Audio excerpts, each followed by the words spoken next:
Here's what you missed this month on the Gifted Sounds Network. Bantu Centric. But it's a very serious kind of place, though, you know? Maybe I would probably rent it out, you know? Rent out the space for a time when we're gonna bring some kids. So then you're not interrupting women that are standing there crying because they're hearing people you know, that kind of thing. You're emotionally invested in this. And then a bunch of snot kids come in here and start screaming and laughing, you know, I don't know. I think it's good, especially in the South, when we're constantly getting reports. I don't know if you saw the report from the South Carolina, all the kids picking cotton. Yes. Yeah, they've been doing that a while, you know, so that kind of thing. But, you know, but anyway. But I will be sending suggestions for them, that very thing. Okay. If you're going to have children coming through, there should be a guided tour. Yeah. You just don't let them run like Doing the most. Build something that is lasting. It's a family-owned business. You know, it's at AfricanSunTime.com. We have visitors from Nigeria to Idaho coming to see what's going on. I will pause and interrupt you for real quick because I want to dive into a little bit more of something that you were just mentioning. Yes. Yeah, so I want to talk a little bit about why you feel it's important to have a family-owned business, because you said, you know, your dad inspires you, you guys continued his business, and, you know, you have children of your own. What makes it important for you, like, to have that family-owned business?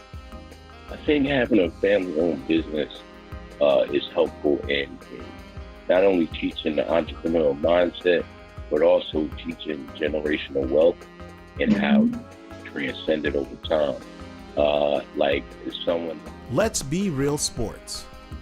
See, What? Because I've seen Manu Ginobili burst that issue. So I ain't never seen it in my goddamn life. Well, I've seen it. I saw Manu Ginobili like about 4 or 5 years ago burst his shoe. So it's not, you know, like we can't just. So you're saying it's the shoes? You're saying it's the shoes? I don't know, man.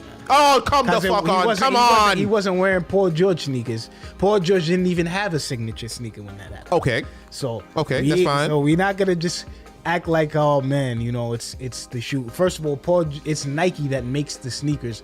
Nike has the final say so on the sneakers. You know what I'm saying? Who knows? He probably was wearing sneakers that was not his size.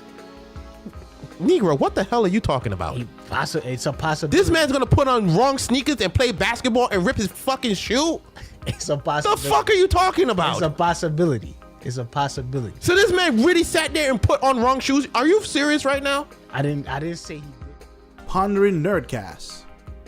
Yeah, It's I probably hope gonna- it does really well. Yeah, but I have a feeling it's gonna do better than most of the origin story superhero movies. Yeah. I think it's going to do really, really, really well in that regard. So it's just, and then on top of that too, some people who hate on Captain Marvel as a character, it makes no sense. She's been around since the 80s. She's been there for a long time. And it's like, you know, and yes, in the comic books, like they did say she is like Omega level strong. Like it's nothing new. It's been there, guys. It's canon. Everything. All you have to do is read.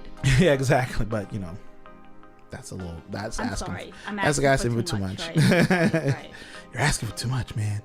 But yeah, that whole, it's just, Lord, stupid. It is A lot of stupid. Anyway, the Defended Podcast.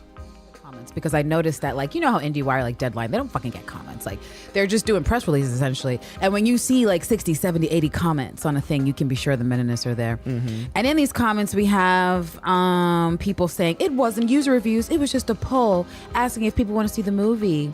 Rotten Tomatoes were just annoyed that all the people pointing out that Brie Larson was pushing a racist and sexist agenda after telling white men to take a backseat and not talk about the film could maybe hurt Marvel's takings. That's not good grammar. I mean, no.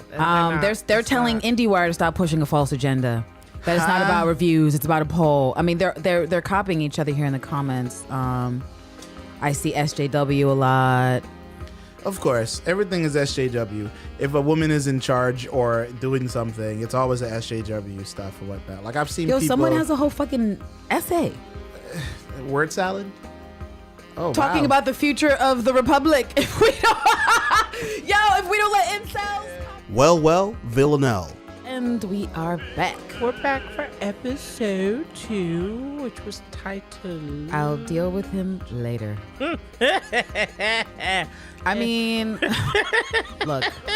A mood. I think a mood for all of 2019 for me personally, but also Villanelle's mood for maybe a couple of men. Constantine, the boy whose name I didn't even remember, who was love struck and then done by the end of the episode. French. Oh no, he wasn't French. Was he Italian or? See, it don't even matter. He imported from Spain or whatever. Spain, something. Because he had that hairy chest and tried to be all... if this was the really CW... sensitive. Right, exactly. He's really sensitive. Oh my God, did you hurt your head? He's such a genuine fellow. Oh no, stop. You're going too fast. Before we get to that super questionable scene, also enjoyable. Be sure to head over to giftedsounds.com and try a podcast today.